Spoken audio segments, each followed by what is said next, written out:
नमस्कार. आजच्या आपल्या पुढच्या सेशनमध्ये आपण बघणार आहोत गिट आणि गिटहब.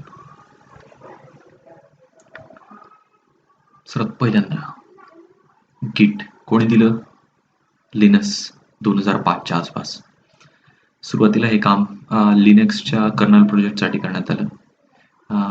जे की आपल्याला माहिती आहे की लिनक्स हे आपला ओपन सोर्स सॉफ्टवेअर आहे. मेनली काय असतं ओपन सोर्स नेमकं ओपन सोर्स काय असतं तर कोणीतरी एक सॉफ्टवेअर बनवतो आणि मग तो ओपन सोर्स ठेवतो. म्हणजे काय की त्याचं कोड वगैरे सर्व एका ठिकाणी अवेलेबल असतो. ठीक आहे.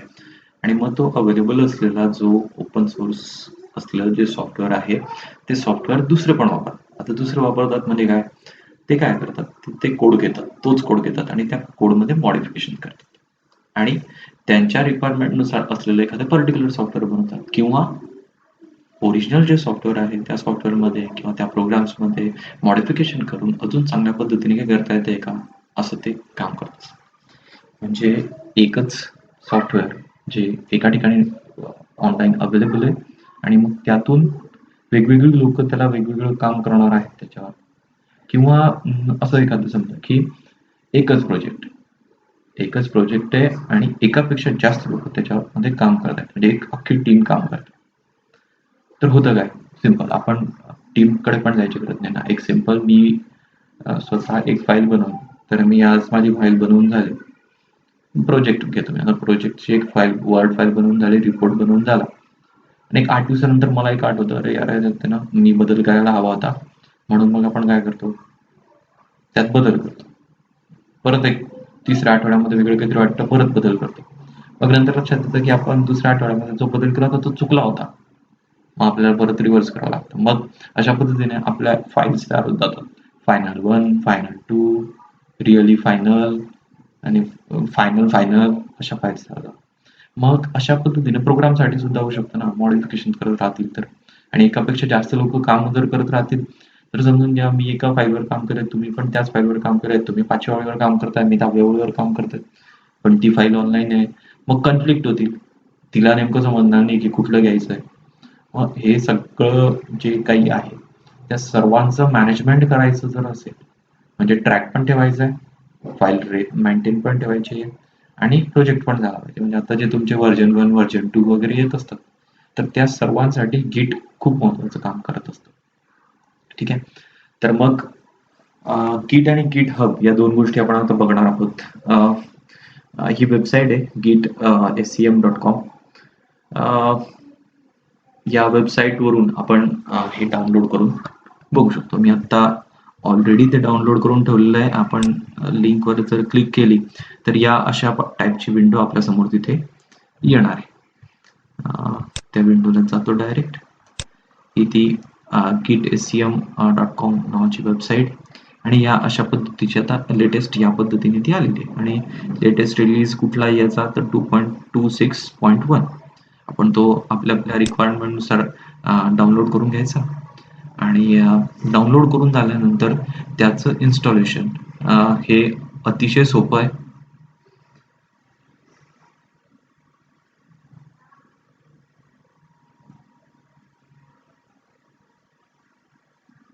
ही ती विंडो जी ऑलरेडी मी दाखवलं आहे. मी आता समजून घ्या याच्यातला 32 बिट जो आहे तो डाउनलोड करायला घेणार. तुमच्या नेटवर्कच्या स्पीडनुसार तो त्या पद्धतीने डाउनलोड होईल.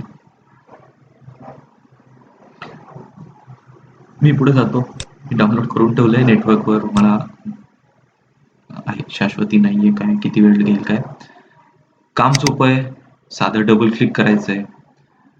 सध्या तरी आपण पहिल्यांदाच काम करतोय त्यामुळे सरळ सरळ नेक्स्ट नेक्स्ट नेक्स्ट असं म्हणत गेलात तरी तुमचं काम भागत जाणार आहे. इन्स्ट्रक्शन्स वगैरे काय विचारेल आपल्याला.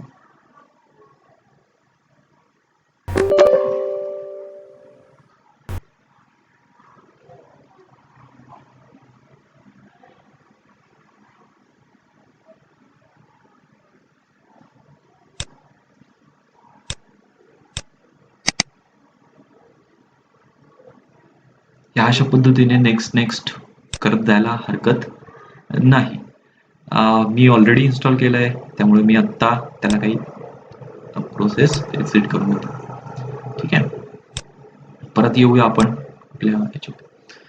आलंय गिट डाउनलोड करून झाल्यानंतर आता जे इन्स्टॉलेशन खरंच झालं आहे की नाही हे जर तुम्हाला चेक करायचंय तर ते तुम्ही चेक करून बघू शकता. चेक करण्यासाठी तुम्हाला काय करावं लागेल तर ज्या पद्धतीने आपण CMD वापरत असतो त्याच पद्धतीने गिट CMD याचा वापर तुम्ही करू शकता. रादर आपण तेच वापरणार आहोत. गिटचे GUI किंवा गिट बॅश हे अवेलेबल आहे, पण आपण त्याच्या ऐवजी CMD प्रिफर करणार आहोत कारण ते सोपं आहे आणि आपल्याला गोष्टी कॉम्प्लिकेटेड नाही करायच्या सध्या तरी. या अशा पद्धतीने विंडो तिथे येते. आता आपल्याला बघायचं काय की after proper installation run the following commands with the following information गिट आणि व्हर्जन. मी गिट डॅश डॅश आणि व्हर्जन. ओके आलंय गिट व्हर्जन 2.26.1 आणि विंडोज 0.1 म्हणजे प्रॉपरली इन्स्टॉल झालेलं आहे.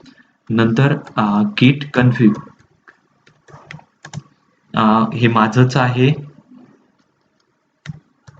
म्हणून मग मी या ठिकाणी त्याला युजर नेम सेट करून देतो. हा माझा युजर नेम.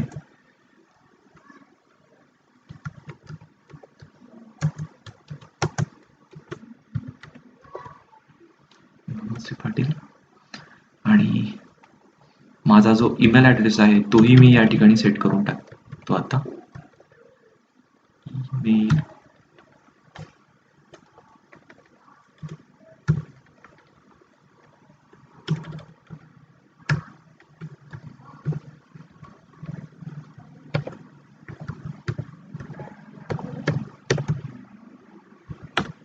ओके सेट झालंय. बाकी गिट रिलेटेड ऑपरेशन्स आपण नंतर बघणार आहोत.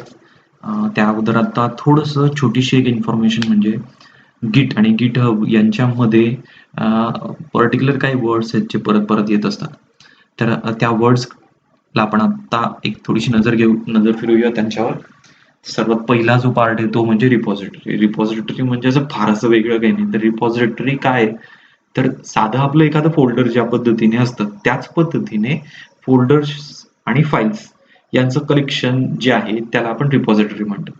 या अगोदर आपण आर प्रोग्रामसाठी सुद्धा म्हणजे आर सर तुम्हाला एखादं पॅकेज डाउनलोड करायचं असेल तर आपण रिपॉझिटरी शोधतो. रिपॉझिटरी का कारण रिपॉझिटरीमध्ये फाईल्स आणि कोड्स वगैरे आणि फोल्डर्स वगैरे आहेत आणि मग तिथून मग आपण डाउनलोड करून घेत असतो. तर रिपॉझिटरी. मग आता आपण इथे काय करणार आहोत इथे एक रिपॉझिटरी आपण बनवणार आहोत. एक फोल्डर बनवणार आहोत आपल्या कम्प्युटरला. ठीक आहे. ती आपली वर्किंग रिपॉझिटरी आहे बरोबर.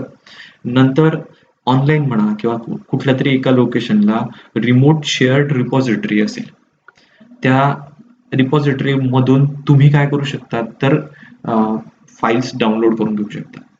तुम्ही तुमच्या ज्या काही फाईल्स बनवलेल्या असतील त्या तुम्ही तिथे अपलोड करू शकतात. म्हणजे डाउनलोडही करता येईल आणि अपलोडही करता येईल. बरं आता इथे जे तुम्ही काम करत असाल ते ऑनलाईन किंवा ऑफलाईन असलेलं एखादं रिमोट आहे म्हणजे एखादं शेअर्ड आहे सर्व्हर आहे आणि त्या ठिकाणी तुम्ही रिपॉझिटरी ठेवलेली आणि खाली 5 कम्प्युटर्स आणि प्रत्येक जण त्याच्यावर काम करतंय. मग ते रिमोट शेअर्ड रिपॉझिटरी. माझा रिव्हिजन्स एका फाईलचे किती रिव्हिजन्स म्हणजे आता इथे उदाहरण देताना त्यांनी 5 रिव्हिजन्स केलेले. मग रिमोट शेअर्ड रिपॉझिटरीमध्ये त्या 5 रिव्हिजन्स असतील. आपण वर्किंग रिपॉझिटरीमध्ये काय असेल एकच लोकल फाईल असेल. ठीक आहे. मग ते जे काही अपडेट असतील ते तुम्ही जर समजा दुसरं कोणीतरी तिथे अपडेट केले असतील ते लेटेस्ट अपडेट पण तुम्ही डाउनलोड करून घेऊ शकता. जर तुम्ही काही नवीन केलं असेल तर तुम्ही ते अपलोड करू शकता. आता इथे हे अपलोडिंग हा जो पार्ट आहे तो म्हणजे पुश करणं इथून तिकडे ढकलणं. आणि ज्या वेळेला आपण रिमोट शेअर्ड रिपॉझिटरी मधून वर्किंग डिरेक्टरीमध्ये एखादं शेअर्ड फोल्डर वगैरे घेणार असो प्रोजेक्ट घेणार असो तर त्याला पुल करणं म्हणतात. म्हणजे तिथून ओढून आणायचंय खाली. किंवा ऑलरेडी एखादा कोणीतरी बनवलेला आहे आणि तुम्ही तो डाउनलोड करायचा तर त्याच्यासाठी क्लोनिंग आहे. म्हणजे तो क्लोन करतो किंवा पुल करतो या दोघांपैकी एक ऑप्शन घेऊन वर्किंग रिपॉझिटरीमध्ये येतो त्याच्यावर काम करतो. तो एखादं 6वं व्हर्जन तयार करेल. 6वं व्हर्जन तयार करून झाल्यानंतर तो काय करेल इकडे पुश करेल. मग इथे फाईल रिव्हिजन्स मध्ये जर समजून घ्या यातला दुसरा कोणीतरी मास्टर असेल किंवा तुम्हीच मास्टर असाल तर तुम्ही ते ऍक्सेप्ट कराल किंवा सांगाल की नाही ते 6वं रिव्हिजन जे करायचं बरोबर नाहीये, रिजेक्ट करा. असं दोघांपैकी एक होईल काहीतरी आणि मग जर ऍक्सेप्ट झालं तर इथे काय म्हणणार मग रिव्हिजन 6 होईल. आणि मग नंतर ज्यावेळेला अपडेटेड तुमच्यासारखे दुसरे जे लोक काम करत असतील त्यांना रिव्हिजन 6 अपडेटेड मिळेल जर त्यांनी पूल केलेलं असेल तर. इतकं साधं आणि सोपं आहे. आणि ज्या वेळेला हे सगळं फायनलाइज होतं तर फायनलाइज झाल्यानंतर काय की तुमचं फायनल व्हर्जन मध्ये ते सॉफ्टवेअर वगैरे रेडी होत असतं. मग इथे काय होतंय व्हर्जन 1, व्हर्जन 2, व्हर्जन 3 अशा पद्धतीने या व्हर्जनला कंट्रोल करायचं काम जे असतं ते म्हणजे गिट व्हर्जन कंट्रोल सिस्टीम. हा म्हणजे आपल्या दृष्टीने इथे गिट आहे. ठीक आहे. मग आता ह्या रिपॉझिटरी ज्या पद्धतीने मी म्हटलो आता 2 पद्धतीने एक ऑनलाईन आणि ऑफलाईन आहे. ऑनलाईन गिट हब बद्दल जे बोलतोय आपण ते ऑनलाईन आहे. क्लाउड वगैरे काय जे आहे ते ऑनलाईन आहेत आणि ऑफलाईन कुठलं तर एखादं सर्व्हर आहे. म्हणजे फॉर एक्झाम्पल आपल्याकडे 32 कम्प्युटर्स आहेत आणि त्यातला एक मोठा सर्व्हर आपण आणून ठेवला आणि त्या सर्व्हरला हे 32 खाली कनेक्टेड आहेत आणि मग ते सर्व लोक त्याच्यावर काम करतात. मग हा झाला ऑफलाईन वाला कंटेंट. ठीक आहे. आता गिटच्या होस्टिंग सर्व्हिसेस या ऑनलाईन गिटहब आहे जे मायक्रोसॉफ्टने ओन केलेलं आहे. गिटलॅब आहे. गिटलॅब सुद्धा आहे. बिट बकेट पण आहे. बिट बकेट पण बऱ्यापैकी पॉप्युलर आहे पण गिटहब इतकं कुठलंच पॉप्युलर नाही. म्हणून आपण जे बघणार आहोत ते गिटहब बघणार आहोत. आता गिटचं जर आपल्या लक्षात आलं असेल की ते एक व्हर्जन कंट्रोल सिस्टीम आहे तर त्याच्यासाठी आपल्याला एक रिमोट शेअर्ड रेपॉझिटरी वगैरे लागणार आहे. तर आपल्याला काय करायचंय आता गिटहब बद्दल माहिती घ्यायची. आता रिमोट स्टोरेज लोकेशन वगैरे जे आहे त्याला किंवा गिट रिपॉझिटरीज किंवा गिट रेपोज हे आपल्याला बघायचं आहे. गिटहब त्यासाठी बघणार आहोत आपण. ठीक आहे. The most popular remote stored solution for git repos. It also allows you to set access permission for project track submit. जे मी आतापर्यंत सांगितलं तेच की तुम्ही ट्रॅक करू शकतात, सबमिट करू शकतात, नवीन काही जर कोणी बनवलेलं असेल तर ते ऍक्सेप्ट करू शकतात. हे सगळं काम तुम्ही जे ते गिटहबवर करू शकता. मग आता हे गिटहबला अकाउंट कोण करेल? कोणीतरी एक मास्टर फाईल बनवेल आणि बाकीचे त्याला सपोर्ट करतील. फॉर एक्झाम्पल तुम्ही जर एखाद्या टीममध्ये काम करत असाल टीमचा एक लीडर जो असेल त्याचं गिटहबचं जे अकाउंट असेल त्याच्यावर एक मास्टर फाईल तयार होईल आणि तो तुम्हाला कंट्रीब्युटर म्हणून तिथे ऍड करू. ठीक आहे. आपण एक काम करू आपण त्या वेबसाईटला जाऊया. ही या अशा पद्धतीने ती वेबसाईट दिसते. मी आता या वेबसाईटवर जातो. ती आहे github.com. मी ऑलरेडी ओपन करून ठेवली कारण इंटरनेटवर आपला विश्वास नाही. ही अशा पद्धतीने ती वेबसाईट आहे. बिल्ड फॉर डेव्हलपर्स वगैरे. ठीक आहे. फ्री आहे. ठीक आहे. या काही बिझनेस ऑर्गनायझेशन्स आहेत की ज्या ऑलरेडी हे वापरतायत गिटहब वापरतात. ज्यांच्यामध्ये आपल्याला माहित असलेली नावं म्हणजे Facebook, Walmart, NASA, Google, IBM, PayPal. ठीक आहे. एअरबीएनबी काय आपल्याकडे एवढं पॉप्युलर नाही सध्या तरी. ठीक आहे. ओके ओके ठीक आहे. आता महत्वाचा मुद्दा. तर आता सर्वात पहिल्यांदा आपल्याला इथे यावं लागेल. अकाउंट असेल तर साइन इन, अकाउंट नसेल तर साइन अप. साइन अप करणं सोपं आहे, फ्री आहे, त्याच्यामुळं फार काही इन्फॉर्मेशन नाहीये, पैसे मागणार नाही. युजर नेम, ईमेल ऍड्रेस आणि पासवर्ड. इतकं झालं की अकाउंट क्रिएट होणार. आत्ता माझं ऑलरेडी अकाउंट तयार आहे. अकाउंट तयार आहे त्यामुळे ही इन्फॉर्मेशन जी आहे ती मला टाकायची नाही. मी साइन इन करायचा ऑप्शन शोधतो. हे इथे साइन इन करायचा ऑप्शन आहे आणि मग मी इथे लॉग इन करतो. ठीक आहे. जास्त हुशार आहे. पासवर्ड टाकलेला आहे ऑलरेडी.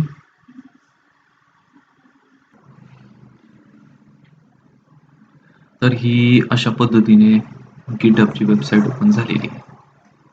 आता या गिटहबच्या वेबसाईटला जर तुम्ही व्यवस्थित बघितलं तर वर तुम्हाला सापडतील pull request, issues, market place, explore. Okay. Bell notification साठी असते आपल्याला ते माहिती आहे आता बऱ्यापैकी. हे तुमचं प्रोफाईल काय जे असेल ते आता हे माझं आहे. प्रोफाईल आपल्या काही रिपॉझिटरीज असतील तर या प्रोजेक्ट स्टार स्केच मिळाले असतील ते बाकी आहे आणि नंतर साइन आउट. ठीक आहे. इकडे रिपॉझिटरी घ्यायचे आहेत म्हणजे इथे बघा आता हे पायथन डेमो आता मी ज्या डेमो बनवण्यासाठी बनवून ठेवलेली एक रिपॉझिटरी आहे अगोदर ट्रायल स्क्रीनशॉटसाठी.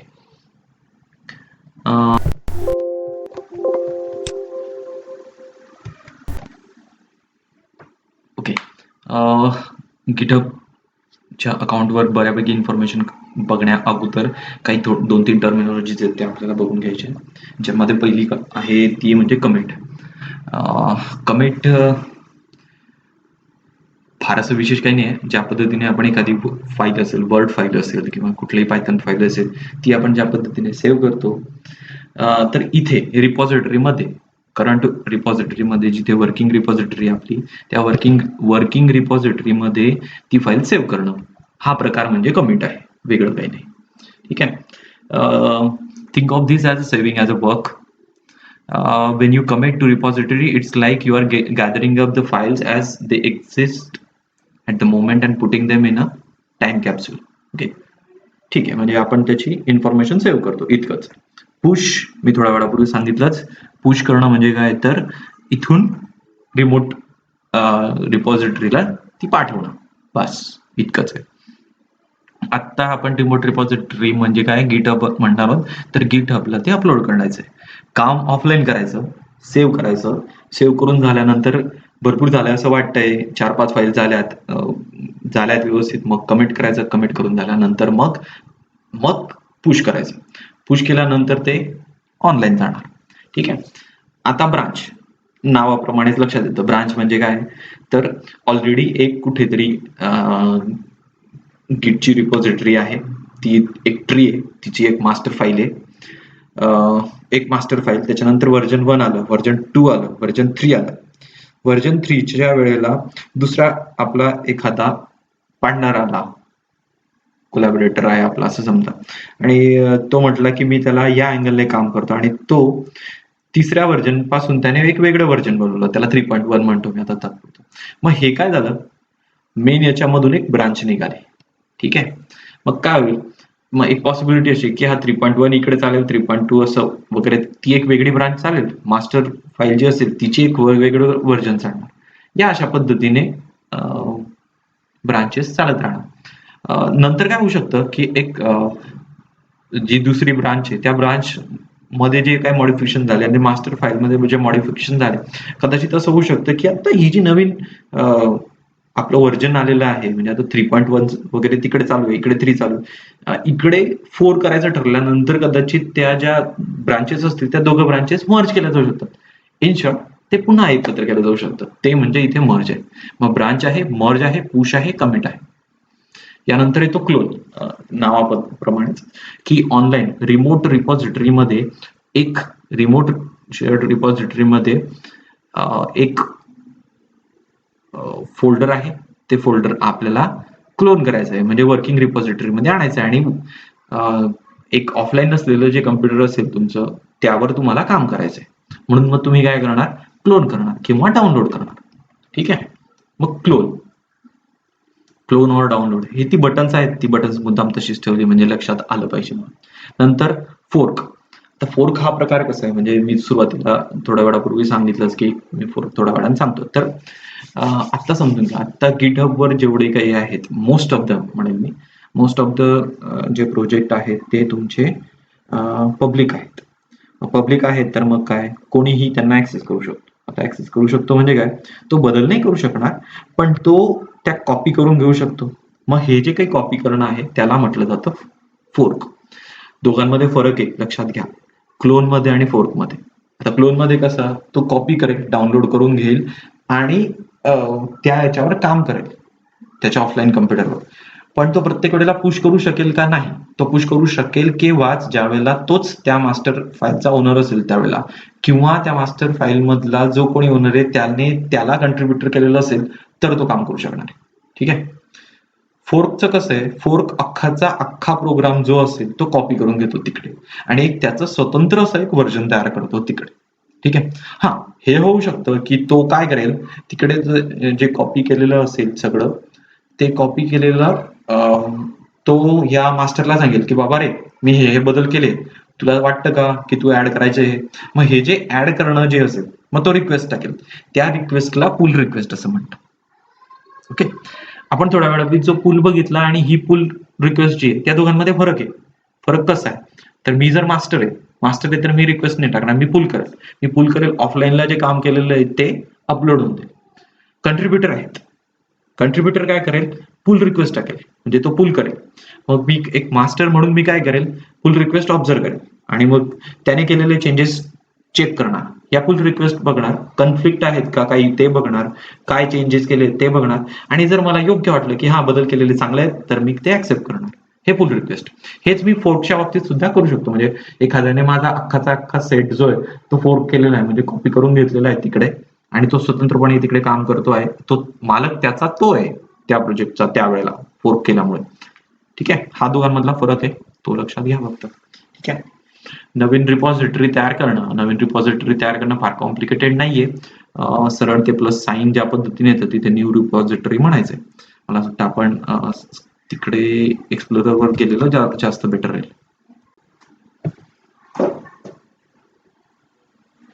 ओके, करूया सुरुवात. इथे प्लस साईन आहे. या प्लस साईन वर न्यू रिपॉझिटरी आहे. त्या न्यू रिपॉझिटरीला क्लिक करायचं.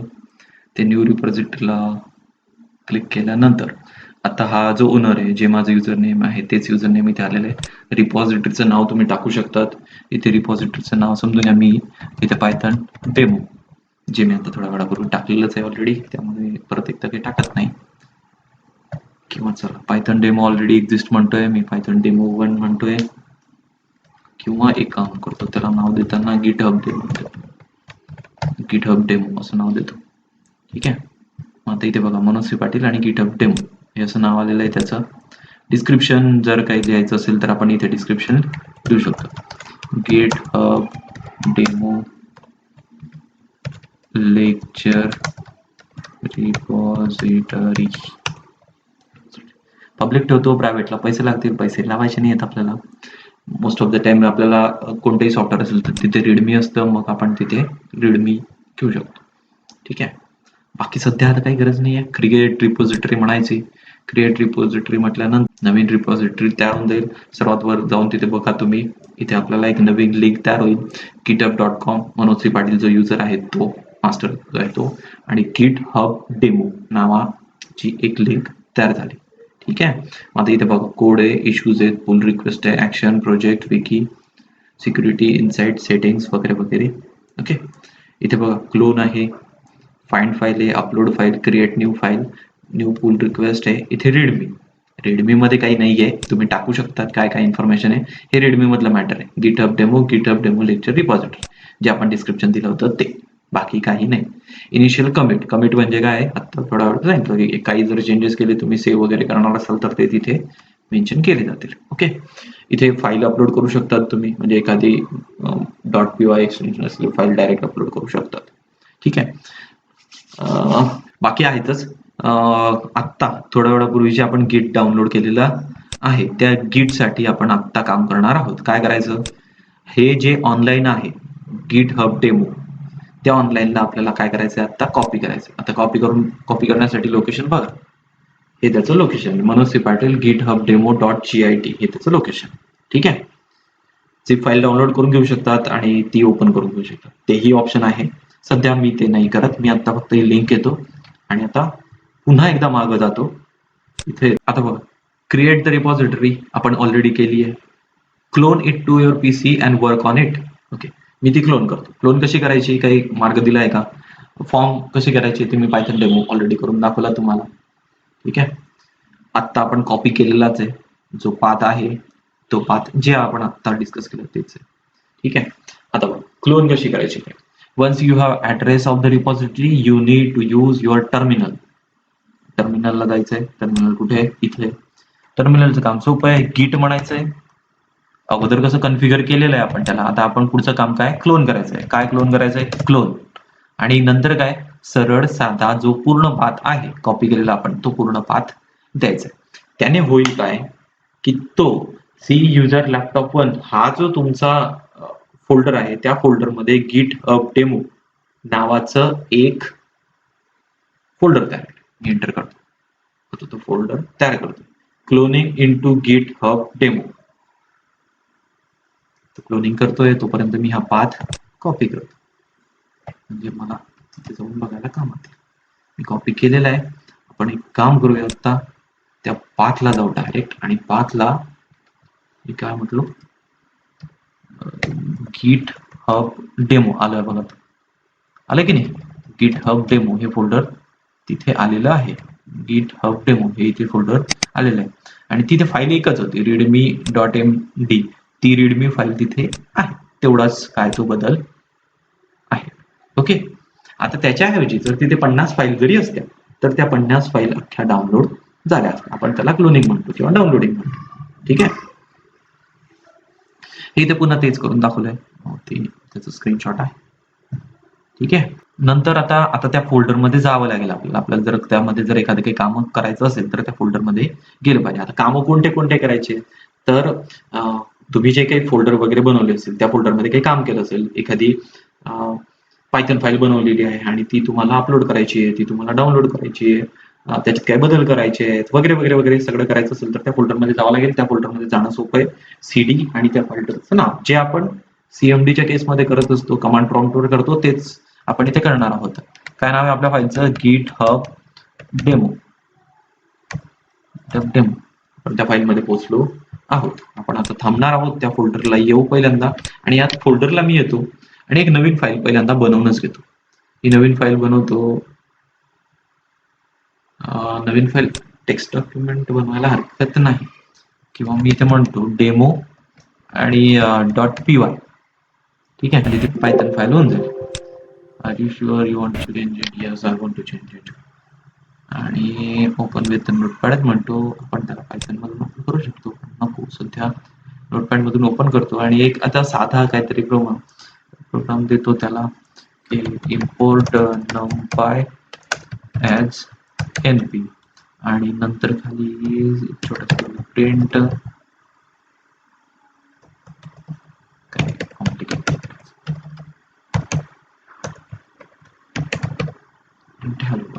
सेव्ह.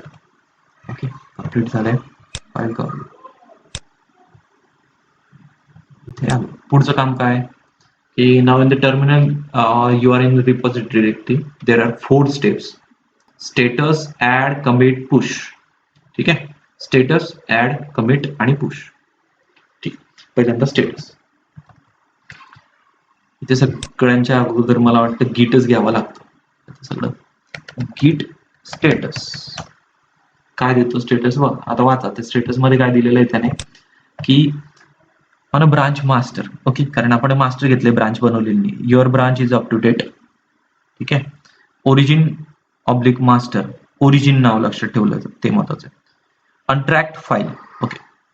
गिट ऍड आणि फाईल कोणती, demo.py. मी ती लोकल याच्यावर केलेली आहे, ऑनलाईन याच्यावर केलेली नाहीये, म्हणून मग ती मला तो म्हणतोय की तू त्याला ऍड कर. ठीक आहे. म्हणून मग आपल्याला ती पहिल्यांदा काय करावं लागेल, ऍड करावं लागेल. मी काय करतो मग आता आपल्या गिट मध्ये ऍड करतो. ते फाईलचं नाव demo.py, ती ऍड केली. ओके, स्पेलिंग चुकलं माझं. गिट ऍड डेमो ऍड झालेला आहे. ठीक आहे. मी जर परत एकदा स्टेटस चेक केलं तर तो रेड जो होता तो आत्ता ग्रीन झालेला आहे. पण तरी तो मला सांगतोय की ती फाईल जी आहे, चेंजेस टू बी कमिटेड, म्हणजे अजून ती फाईल तुमच्या रिपॉझिटरीमध्ये आहे, पण ती अजून कमिट झालेली नाहीये. ठीक आहे. म्हणजे टाइम कॅप्सूल म्हटलं होतं ना कमिटला आपण, मग ते आपल्याला काय करावं लागणार आहे, कमिट करावं लागणार आहे. कमिट सोपं आहे, गिट कमिट आहे. गिट commit,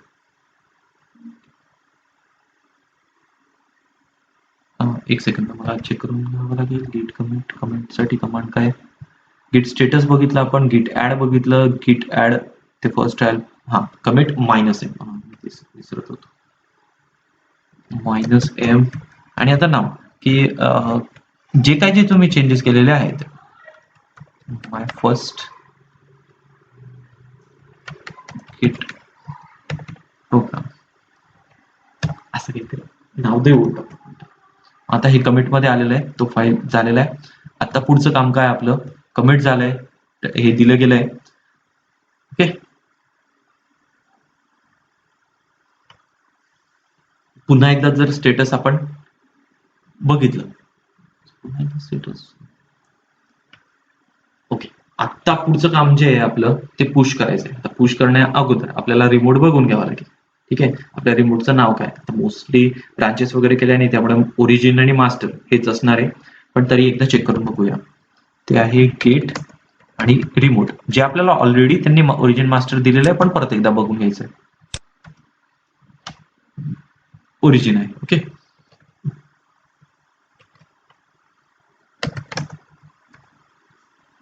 git push origin master.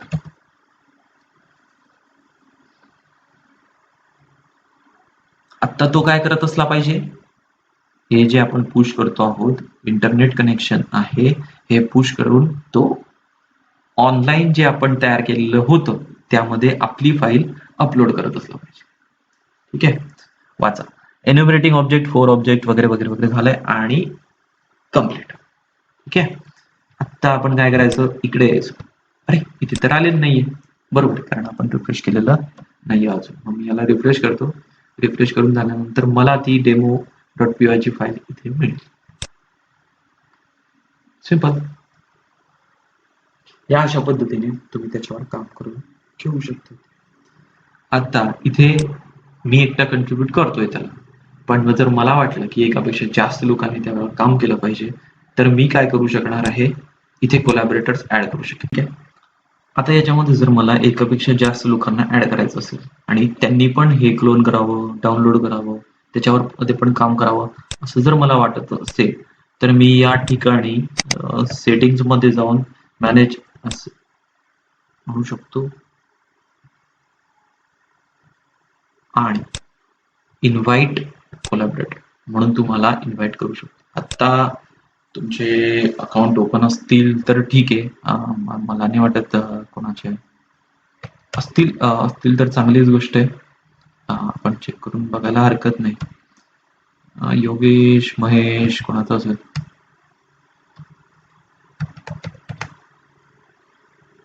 Okay, तसं महेश या पद्धतीने मी तुम्हाला इन्व्हाइट करू शकतो. आपण इथे इन्व्हाइट केल्यानंतर त्यांना तो मेसेज जाईल आणि ते त्यावर काम करू शकणार आहेत. हे सोपं आहे, काम करता येण्यासारखं आहे. त्यावर आपण करूयात त्याच्यावर नक्की काम. हे काही आहेत कमिट केल्यानंतर काय जे चेंजेस होतात ते जे मी आता तुम्हाला दाखवले तेच आहे. ठीक आहे. मला असं वाटतं आपण थांबूया आणि मी तुम्हाला रिक्वेस्ट करेल की तुम्ही तुमचे प्रत्येकाचे गिटहबवर अकाउंट बनवा. आपण एक कॉमन फोल्डर ठेवूया आणि सर्वांना त्याचा ऍक्सेस करता येईल असं काहीतरी करूया. Okay, bye.